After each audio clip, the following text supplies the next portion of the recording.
Solitude, a short story by Guy de Maupassant. We had been dining at the house of a friend, and the dinner had been very gay. After it broke up, one of the party, an old friend, said to me, "Let us take a stroll in the Champs-Élysées." I agreed, and we went out, slowly walking up the long promenade, under trees hardly yet covered with leaves. There was hardly a sound, save that confused and constant murmur which Paris makes. A fresh breeze fanned our faces, and a legion of stars were scattered over the black sky like a golden powder. My companion said to me, "I do not know why, but I breathe better here at night than anywhere else. It seems to me that my thoughts are enlarged. I have, at times, a sort of glimmering in my soul that makes me believe, for a second, that the divine secret of things is about to be discovered. Then the window is closed, and my vision is ended." From time to time we saw two shadows glide along the length of the thickets. Then we passed a bench, where two people, seated side by side, made but one black spot. My friend murmured, "Poor things. They do not inspire me with disgust, but with an immense pity. Among all the mysteries of human life, there is one which I have penetrated. Our great torment in this existence comes from the fact that we are eternally alone. All our efforts and all our actions are directed toward escaping this solitude. Those two lovers there on the benches in the open air are seeming, as all creatures are seeking, to make their isolation cease, if only for a minute or less. They are living, and always will live alone, and we also. This is more or less apparent to all of us.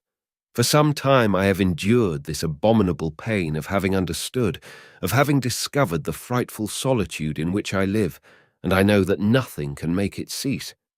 Nothing. Do you hear? Whatever we may attempt, whatever we may do, whatever may be the misery of our hearts, the appeal of our lips, the clasp of our arms, we are always alone. I have asked you to walk tonight so that I shall not have to enter my own house, because now I suffer horribly from the solitude of my home. What good does it do me? I speak to you, you listen to me, yet we are both alone, side by side, but alone. You understand? Blessed are the poor in spirit, say the scriptures. They have the illusion of happiness. They do not feel our solitary misery. They do not wander, as I do, through life, without contact save of elbows, without joy save the egotistic satisfaction of understanding, of seeing, of divining, and of suffering eternally from the knowledge of our never-ending isolation. You think me slightly deranged, do you not? Listen to me.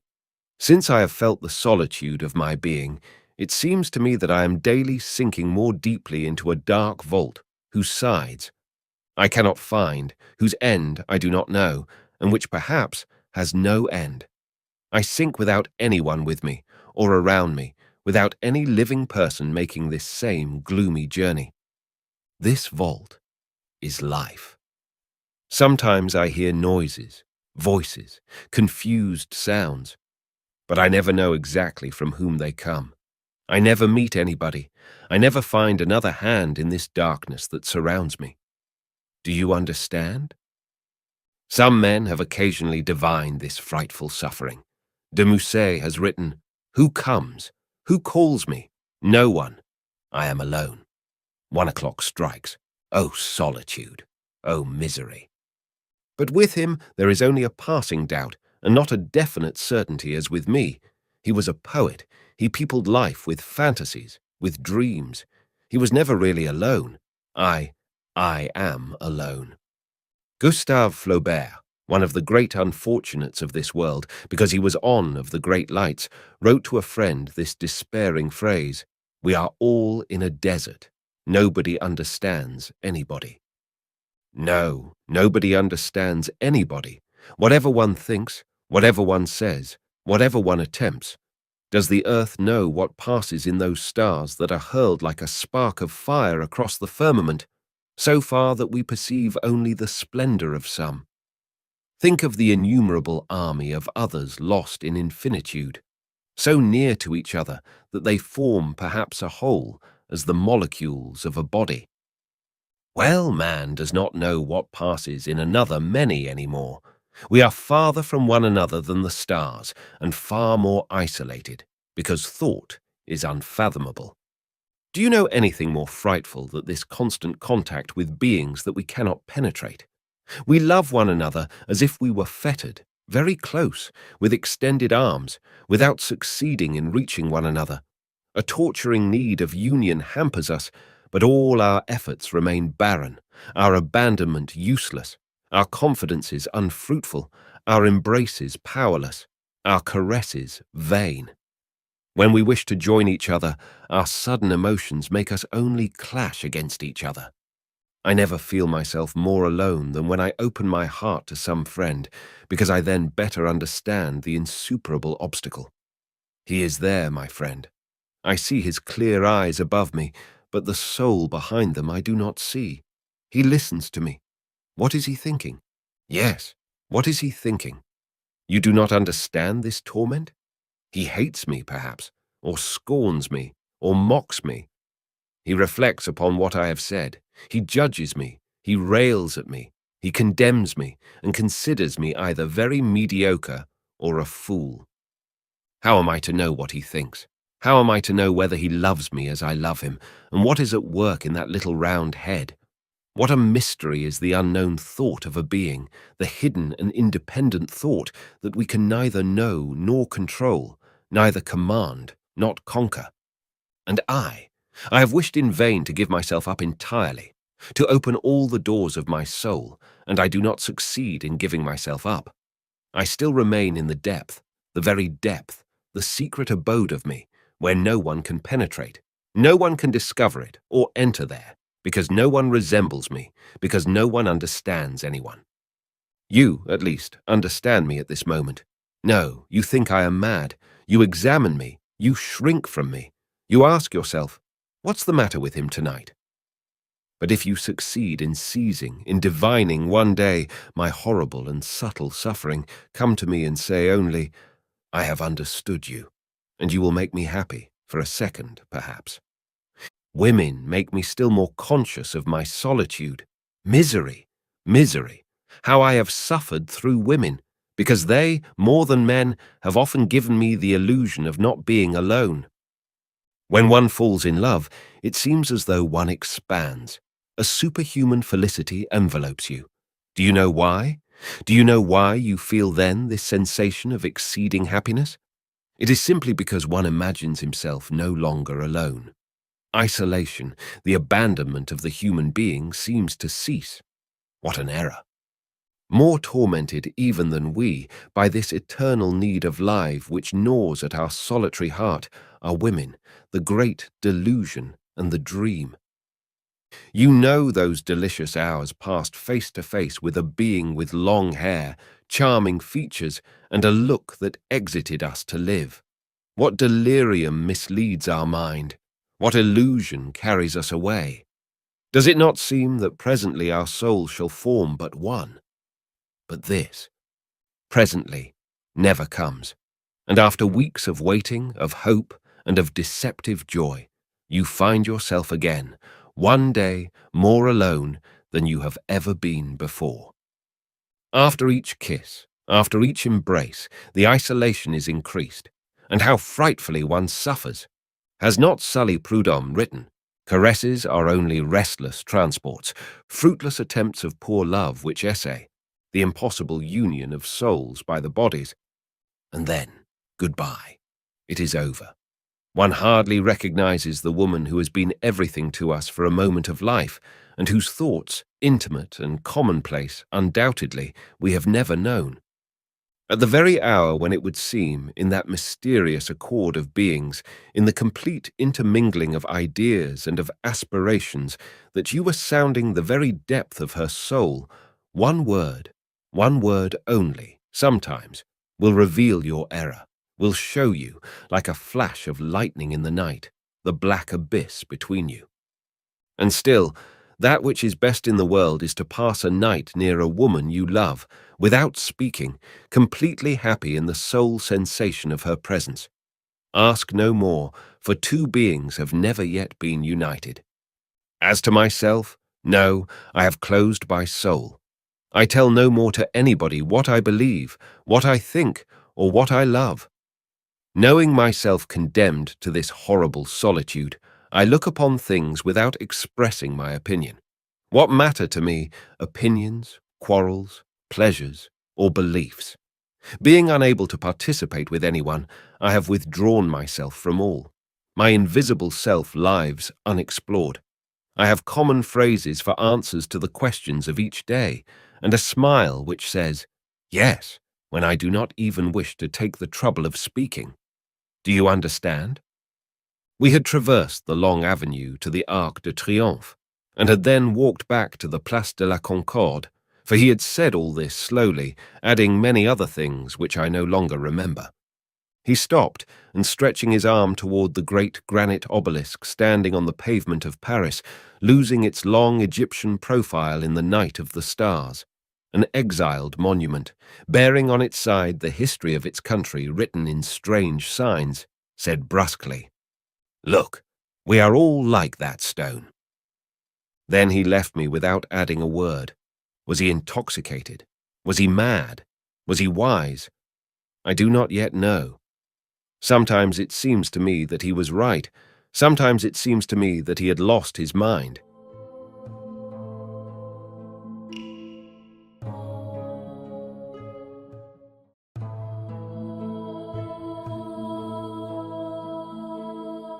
The False Gems, a short story by Guy de Maupassant. Monsieur Lantin had met the young girl at a reception at the house of the second head of his department and had fallen head over heels in love with her. She was the daughter of a provincial tax collector who had been dead several years. She and her mother came to live in Paris, where the latter, who made the acquaintance of some of the families in her neighborhood, hoped to find a husband for her daughter. They had very moderate means and were honorable, gentle, and quiet.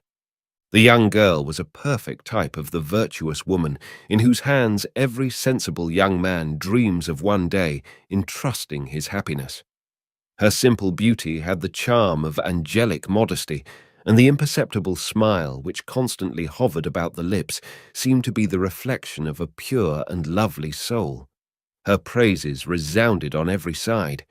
People never tired of repeating, "Happy the man who wins her love. He could not find a better wife." Monsieur Lantin, then chief clerk in the Department of the Interior, enjoyed a snug little salary of 3,500 francs, and he proposed to this model young girl and was accepted. He was unspeakably happy with her. She governed his household with such clever economy that they seemed to live in luxury. She lavished the most delicate attentions on her husband, coaxed and fondled him, and so great was her charm that 6 years after their marriage, Monsieur Lantin discovered that he loved his wife even more than during the first days of their honeymoon. He found fault with only two of her tastes, her love for the theatre and her taste for imitation jewellery. Her friends, the wives of some petty officials, frequently procured for her a box at the theatre, often for the first representations of the new plays, and her husband was obliged to accompany her, whether he wished it or not, to these entertainments which bored him excessively after his day's work at the office. After a time, Monsieur Lantin begged his wife to request some lady of her acquaintance to accompany her and to bring her home after the theatre. She opposed this arrangement at first, but after much persuasion finally consented, to the infinite delight of her husband. Now, with her love for the theatre, came also the desire for ornaments. Her costumes remained as before, simple, in good taste, and always modest, but she soon began to adorn her ears with huge rhinestones, which glittered and sparkled like real diamonds. Around her neck she wore strings of false pearls, on her arms bracelets of imitation gold, and combs set with glass jewels. Her husband frequently remonstrated with her, saying, "My dear, as you cannot afford to buy real jewellery, you ought to appear adorned with your beauty and modesty alone, which are the rarest ornaments of your sex." But she would smile sweetly and say, "What can I do? I am so fond of jewellery. It is my only weakness. We cannot change our nature. Then she would wind the pearl necklace round her fingers, make the facets of the crystal gems sparkle, and say, "Look, are they not lovely? One would swear they were real." Monsieur Lantin would then answer smilingly, "You have bohemian tastes, my dear." Sometimes, of an evening, when they were enjoying a tete-a-tete by the fireside, she would place on the tea-table the Morocco leather box containing the trash, as Monsieur Lantin called it. She would examine the false gems with a passionate attention, as though they imparted some deep and secret joy, and she often persisted in passing a necklace around her husband's neck, and laughing heartily would exclaim, "How droll you look!" Then she would throw herself into his arms and kiss him affectionately.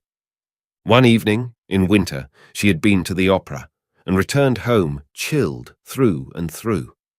The next morning she coughed, and 8 days later she died of inflammation of the lungs. Monsieur Lantin's despair was so great that his hair became white in 1 month. He wept unceasingly. His heart was broken as he remembered her smile, her voice, every charm of his dead wife. Time did not assuage his grief. Often, during office hours, while his colleagues were discussing the topics of the day, his eyes would suddenly fill with tears, and he would give vent to his grief in heart-rending sobs. Everything in his wife's room remained as it was during her lifetime, all her furniture, even her clothing, being left as it was on the day of her death. Here he was wont to seclude himself daily and think of her who had been his treasure, the joy of his existence. But life soon became a struggle. His income, which in the hands of his wife covered all household expenses, was now no longer sufficient for his own immediate wants, and he wondered how she could have managed to buy such excellent wine and the rare delicacies which he could no longer procure with his modest resources. He incurred some debts and was soon reduced to absolute poverty. One morning, finding himself without a cent in his pocket, he resolved to sell something, and immediately the thought occurred to him of disposing of his wife's paste jewels, for he cherished in his heart a sort of rancour against these deceptions, which had always irritated him in the past. The very sight of them spoiled, somewhat, the memory of his lost darling.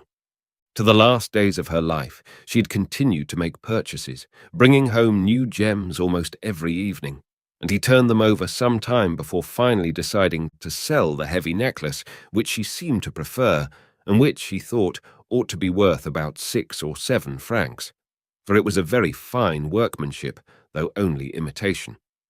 He put it in his pocket and started out in search of what seemed a reliable jeweller's shop.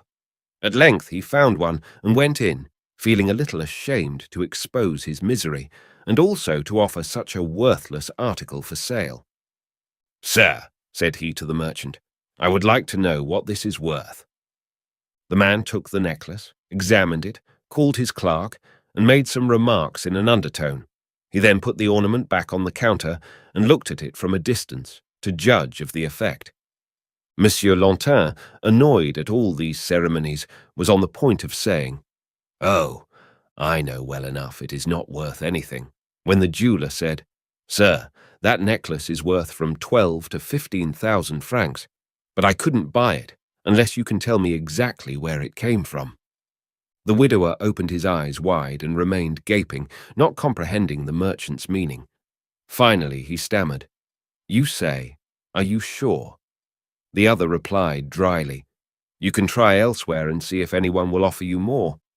I consider it worth 15,000 at the most. Come back, here, if you cannot do better." Monsieur Lantin, beside himself with astonishment, took up the necklace and left the store. He wished time for reflection. Once outside, he felt inclined to laugh and said to himself, "The fool! Oh, the fool! Had I only taken him at his word, that jeweller cannot distinguish real diamonds from the imitation article." A few minutes after, he entered another store in the Rue de la Paix. As soon as the proprietor glanced at the necklace, he cried out, "Ah, parbleu! I know it well. It was bought here." Monsieur Lantin, greatly disturbed, asked, "How much is it worth?" Well, I sold it for 20,000 francs.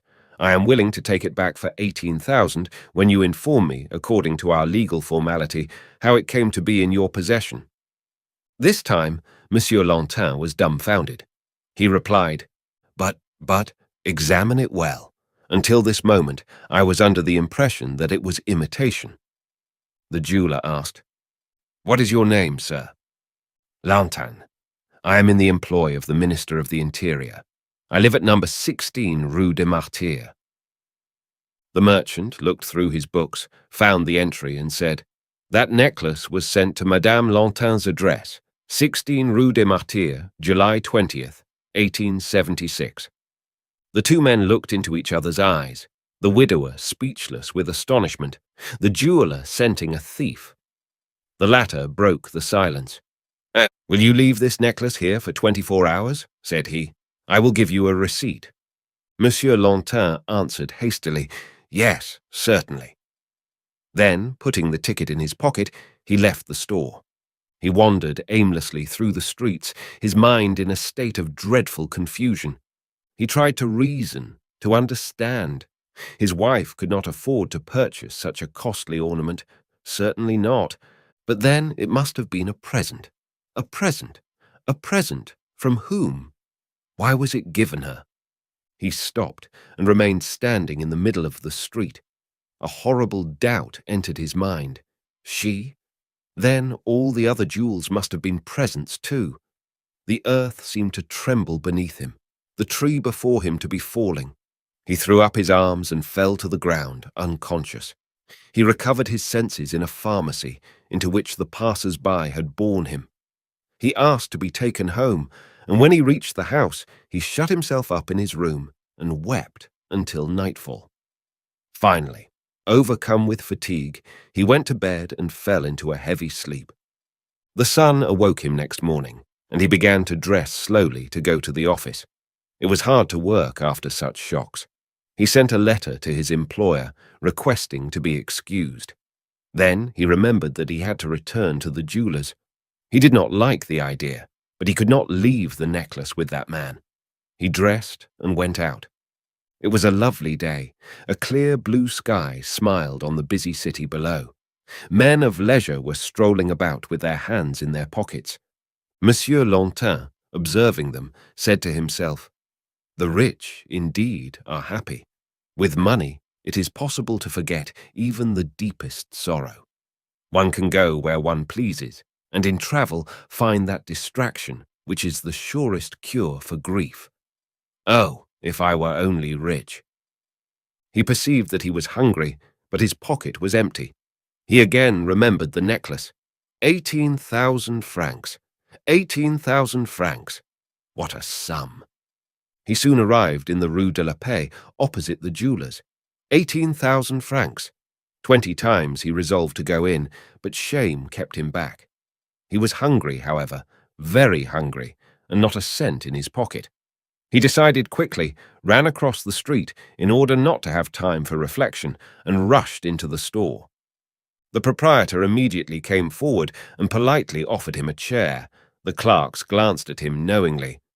"I have made inquiries, Monsieur Lantin," said the jeweller, "and if you are still resolved to dispose of the gems, I am ready to pay you the price I offered." "Certainly, sir," stammered Monsieur Lantin.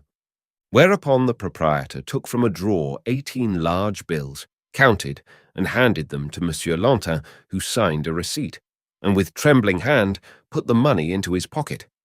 As he was about to leave the store, he turned toward the merchant, who still wore the same knowing smile, and lowering his eyes, said, I have other gems, which came from the same source. Will you buy them also?" The merchant bowed. "Certainly, sir." Monsieur Lantin said gravely, "I will bring them to you." An hour later, he returned with the gems. The large diamond earrings were worth 20,000 francs, the bracelets, 35,000, the rings, 16,000, a set of emeralds and sapphires, 14,000, a gold chain with solitaire pendant, 40,000, making the sum of 143,000 francs. The jeweller remarked, jokingly, There was a person who invested all her savings in precious stones. Monsieur Lantin replied, seriously, "It is only another way of investing one's money." That day he lunched at Voisin's and drank wine worth 20 francs a bottle. Then he hired a carriage and made a tour of the Bois.